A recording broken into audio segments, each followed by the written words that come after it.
That's so nice. This is the locker of a hero, a warrior.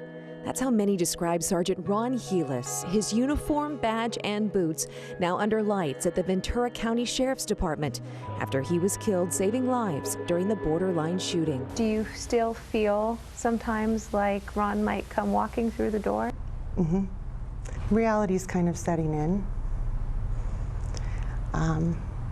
I know he's in a better place, so that helps me. I know it helps us. It was a year ago Karen Helus lost her husband of nearly 30 years, her college sweetheart.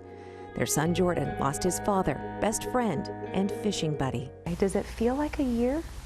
In some ways it does, but then it also feels like yesterday too. 10-3 in effect for shooting at borderline.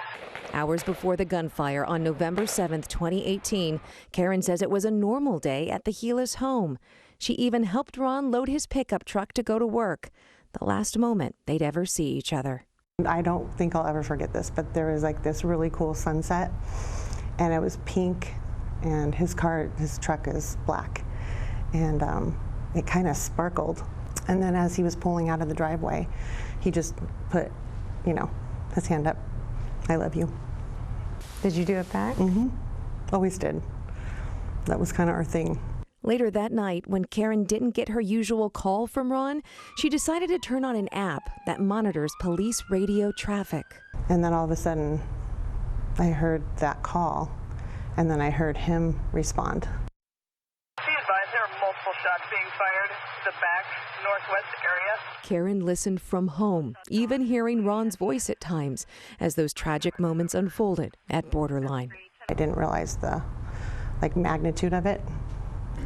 And then as it progressed and I heard him and I heard what was happening, I got more and more anxious and nervous, and yeah. And then when he said that they were making entry, I was like, oh wow, don't go in there, but I knew he would. That just was him.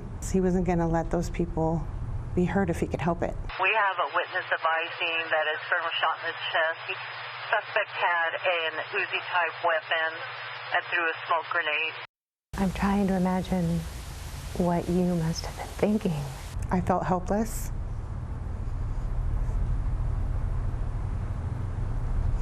I was yelling at the phone and he wasn't hearing me. Force 3 advising 2 CC units on seeing one victim outside. It seemed like forever, and I was like, say something, because I didn't hear his voice. And then I don't know how long it seemed like forever, but someone said that he was down and unresponsive, and I think I went to my knees. I couldn't stand up. And I couldn't believe that.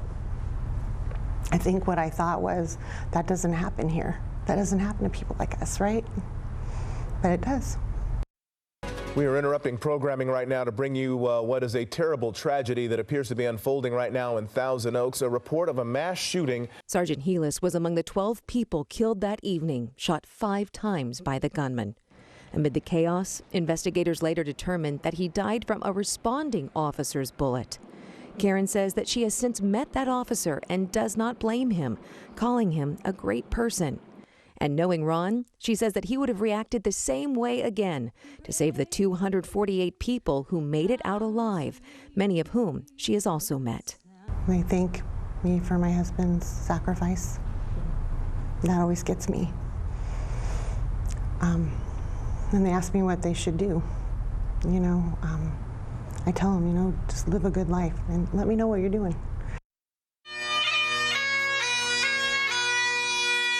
Now, she says it's moments like these bringing her comfort. Officers lining hallways and strangers filling streets, showing compassion, kindness, and love as the community of Thousand Oaks continues to heal. And she looks forward to borderline reopening someday. It was in that same building where Ron had proposed to her decades earlier and where they held their wedding reception.